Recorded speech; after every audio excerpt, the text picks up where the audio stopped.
Never below $100,000 ever again for the old coins, the old Bitcoins here in this title. A beautiful title, a very, very clever clickbait title actually spawned upon a nice little, a nice Discord conversation with good old Saint Anna. And we're going to be talking about in today's video, what is sort of the short-term worst case scenario here for Bitcoin. Other than that, I actually want to make a very, very quick announcement because I got great feedback on this yesterday. I am going to be starting a new series here on YouTube where essentially I test your strategy. And I've made the forum post now in Discord, which you will have to join the Discord community, which is free to do. It's just in the link description below. Pretty easy to figure out, I suspect. And of course, all you need to do is find your way over to this new forum, which is the Test Your Strategy forum, and follow the rules which are laid out right here, which is pretty damn simple. I mean, just create a new forum post, title it, something to do with your strategy, of course, and then just follow this criteria right here if you if you want me to test it. And then I'll post a video, probably every week, maybe every 2 weeks, testing at least one person's strategy live and showing you what the results are, showing you perhaps ways that you might be able to optimize it, or, it might just be that the strategy is, completely fucking, unfixable, or at least I can't fix it, it's beyond my skill. And I'll let you know that as well, I suppose. Anyways, let's just jump into it right now, starting off with a revisiting of the very short-term time frame analysis from yesterday's video. In yesterday's short-term video, we were looking at very likely a bounce back around about 104, give or take a little bit from that number. We were looking at some hidden bullish divergence over here on the 4-hour RSI, and that did indeed play out as Bitcoin did actually trade into the deep 104s, all the way up to about 104.8, 104.9 region, and once again finding the ceiling of this current consolidation. So I would be saying that ultimately, as long as Bitcoin is below the 4-hour price action pivot, which is actually shifted from yesterday's video from 106, or basically 106, to now the high of was this the high of yesterday? Yeah, it was a high of yesterday. At just under 105. Well, I would be saying that as long as Bitcoin is below there is a potential corrective target that could very easily take Bitcoin below $100,000. And we'll get into, what that would look like a little bit later. But for right now, as far as the short term does go, I do want to just identify the current range. Of course, 4-hour price action pivot to the upside about 105. And if we go over here to the 12-hour time frame, you can see that this one is massively shifted up from that $93,500 pivot over here, now showing the bottom side of the current range at about 100,800, basically Monday's low. So as long as Bitcoin's between there, it is just a short-term consolidation. There's no major breakout nor major breakdown, and just people going fucking crazy in what is, a relatively tight consolidation here. Now, if Bitcoin obviously does break above on a 4-hour closing basis, 105 basically, just below 105 to be fair, at that point, I still think those targets around 109 to 110, basically the current all-time highs for Bitcoin become, actionable. You're going to see some sort of a wick up there at least. And of course, if Bitcoin does come back down below the 12-hour price action pivot here, that's going to open up the potential for a legitimate, I guess, maybe not legitimate, depends upon your disposition, but, a correction. Anyways, yes, as far as that goes, higher term time frame momentum oscillators continue to tell me that this is an area to be a little bit more careful in. We'll go over first some of those momentum oscillators, and then we'll go over, what corrective targets could look like, although these will be shifting. Anyways, first things first, let's go over something that we briefly mentioned in yesterday's video. That is the daily time frame MACD, which is actually putting in some bearish divergence here on the histogram. Again, this is not like a death sentence. This isn't like going to zero or reversing to new all-time lows or anything like this. No, but anytime I see something like this, I'm going to be a little more defensive, at least looking for this consolidation to drag on a little bit longer. I do think that even if you're the biggest bull or the biggest bear, you probably ain't looking for, a tremendously massive move in the short term here, or maybe even the mean term, even in the medium term. I suspect that this will go for a bit of a reset. And, that could imply it comes all the way back down to the zero read right here, which would actually just be a bullish reset. So any sort of pullback that would happen between there would actually be an opportunity. Anyways, moving from there, I do want to acknowledge that in order to confirm that as bearish divergence, you would need to confirm this as a local high. That's where that 12-hour price action pivot comes into play. Again, Monday's low. You could probably use yesterday's low as well, to be honest, at 101.5. a little bit above Monday's low, I suppose. They're probably going to operate one and the same. But yeah, anyways, moving on from there, I do want to, again, acknowledge that on the higher term timeframes here for Bitcoin, stochastic momentum is in an area that, makes me consider that a short-term correction is more likely.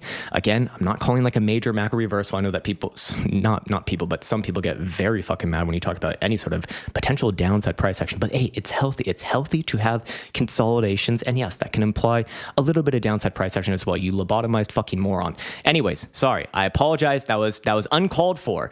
Anyways, daily time frame right here, I want to acknowledge that yes, there is bearish divergence, again, building on the daily stochastic oscillator, and we are showing downside momentum as long as Bitcoin's below 104,400 on a daily closing basis. Again, these are tight ranges here. Doesn't really mean all that much, but that is a more corrective posture. 2-day time frame, same thing, except without the bearish divergence, to be fair. And that one is pivoted at 102,300. This one is going to be closing tonight, by the way, and the 3-day time frame is not closing tonight but closing tomorrow night, and this one is pivoted at 103 even, or essentially, again, coming in from that same region. So that does make me consider that, hey, Bitcoin, if it wants to pull back, this area makes a lot of sense. I don't think it's going to be like a full-on reversal, at least not yet. We can maybe talk about what would confirm a full-on reversal, but as it stands, all of the other higher term timeframes are still honestly really fucking bullish. 5-day time frame is continuing to just move straight to the upside here. The current pivot is $87,000. Yes, it is getting to the critical zone, but this is a strong move. Moving on from there, the weekly time frame, same thing, although a little bit less exaggerated. The pivot even lower at 80,500. That is typically a very good sign. 10-day time frame also kind of freshly having a cross up here. 83 is the pivot. I mean, this is very far away from current price action. Obviously, 2-week time frame is freshly crossing up and holds that above $95,000. Monthly time frame is going to be actually positioned for upside if Bitcoin can remain above $100,000 by end of month.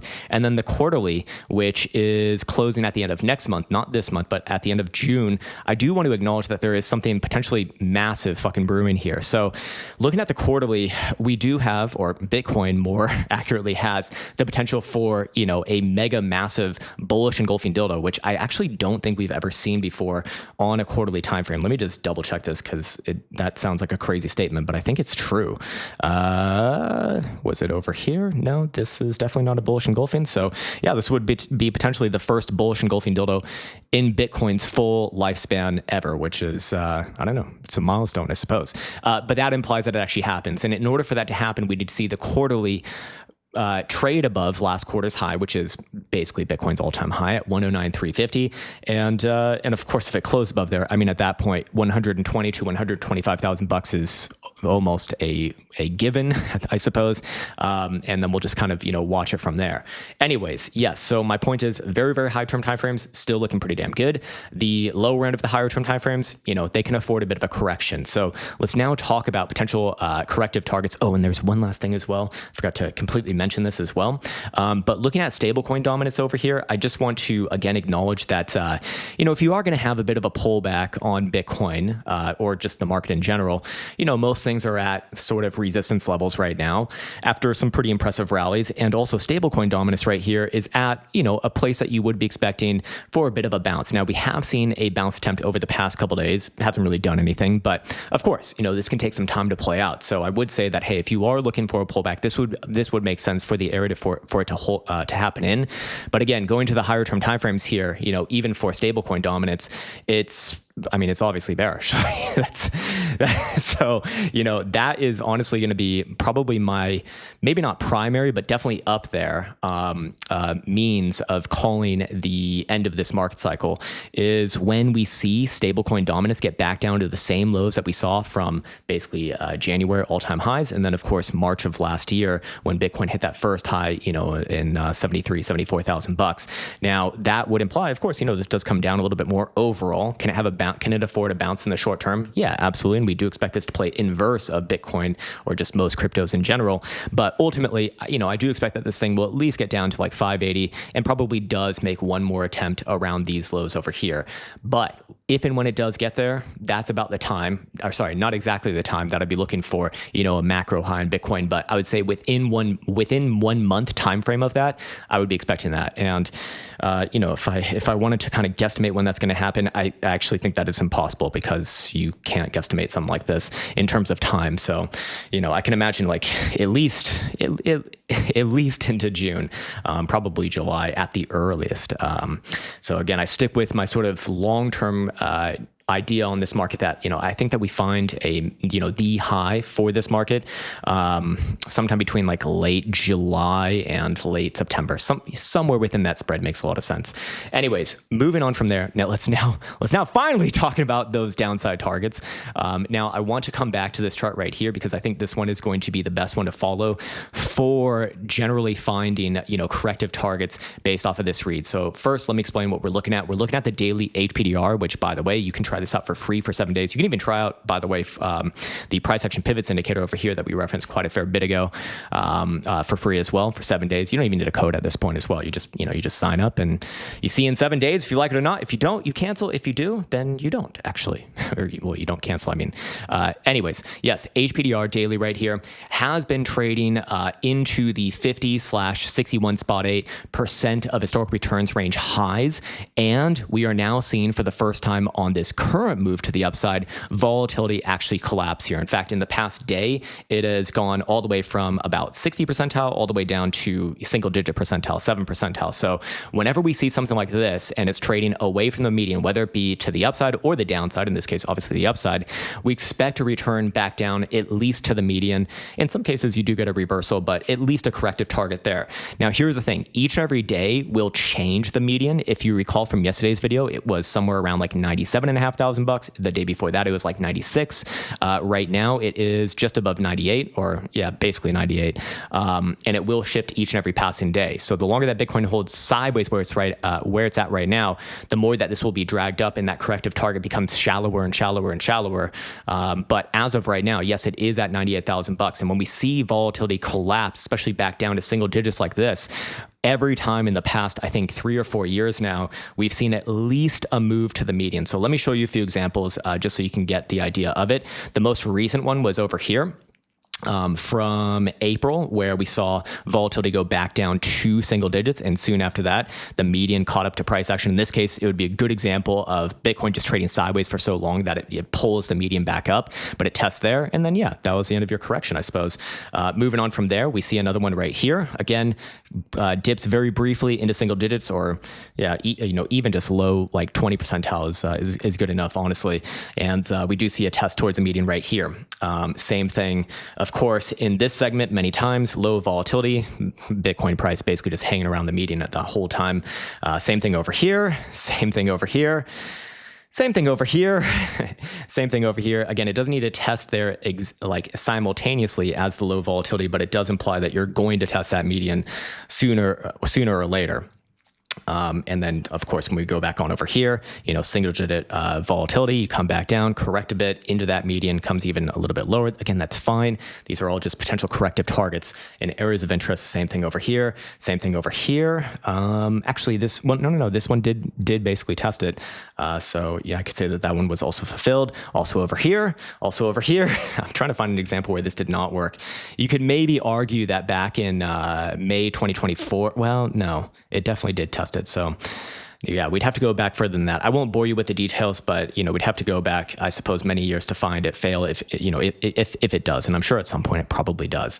So as of right now, that median is, like I said, just around 98,000 bucks. The longer that Bitcoin holds sideways, basically above yesterday's low, the more and more that this will be pulled up. So Bitcoin can hold here above 100,000 bucks, perhaps into the end of this week, maybe early next week. At that point, I would expect the median to be pulled up to current price action. But for right now, if Bitcoin is going to have a correction, that's a pretty obvious target for the downside.